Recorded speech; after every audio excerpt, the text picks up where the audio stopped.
My name is Joan Wright, and I'm the writer of the book that is the AMP Writers Club Publication of the Month.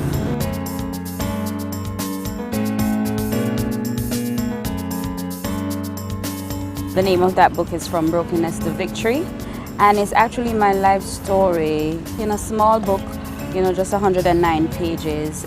I'm an information maniac. I like information. I like to write. I like to chronicle ideas. I like to garner different thoughts and just information on a whole, not just from my own country, but from everywhere that it comes from. On the flip side, I'm a very jovial person, very, light-hearted, very caring, and a very calm and peaceful character, and one who believes heavily in integrity.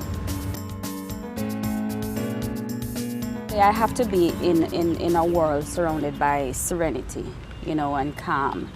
And as such, when that happens, my creative juices start flowing and everything starts rushing to the mind, so much so that sometimes I have to put a halt on it and go do something else and come back. Because believe it or not, though I've always wanted to write a book and to put my story on page, I only took about a couple of weeks to a month basically to write this book.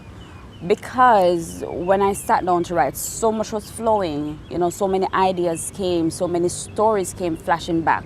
Some of them were so negative that, I had to take a step back. And so when I just started, the book was had many other pages. But of course, in editing and, you think about lawsuits and all of that, some stuff had to be extracted. But when I sit to write, that's what happens, just ideas flows. Things that comes to mind are people that have impacted my life, whether negatively or positively. My children comes to mind, different scenes, different messages that I've heard through pastors and motivational persons, different persons that I've worked with. Just everything just rushes back to your mind. Sometimes not even life experiences. Sometimes you see, birds, you see nature, and so many things just start coming to your mind. And so now you don't know if you should write a poem, write a song, but you just write. My life is really a storybook, but I wanted it to be an open book. I'm tired of fiction and the fictitious life that a lot of us live, especially here in Jamaica, especially people in entertainment. They tend to live the hype and believe the hype, and so life is very fictitious for them, so much so that some of them get caught in that bubble and believe that they're this character that they have carved for themselves. I wrote the book because I wanted to allow others to see what somebody like myself has been through and have come through, been through the fire and has come out, without being burned. And to motivate others to know that, they too can go through and not come out holding their heads down. I actually had several first lines.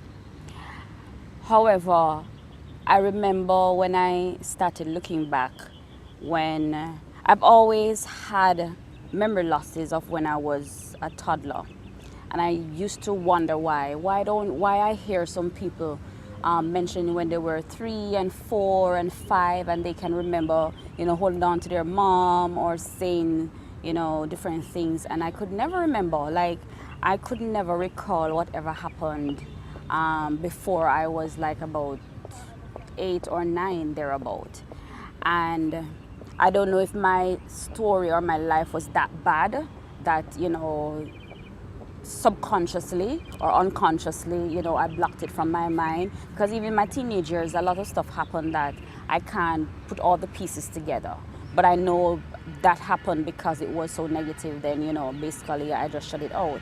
So when I started writing, I had so many lines down. And then I started in a reflective mode. I started thinking about sitting on a curb,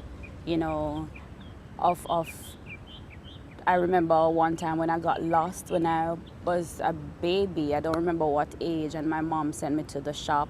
We lived in a what we call in Jamaica inner city community, and you don't have supermarkets and stores, you have shops and corner stores.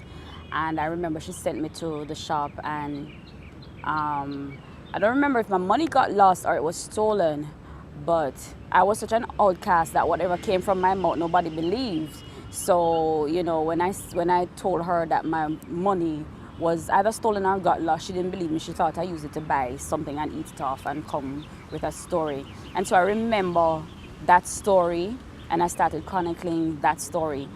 But then I remember the scripture verse where in Jeremiah, where the Lord says, I know the plans I have for you, thoughts to prosper you and to give you hope and an expected end.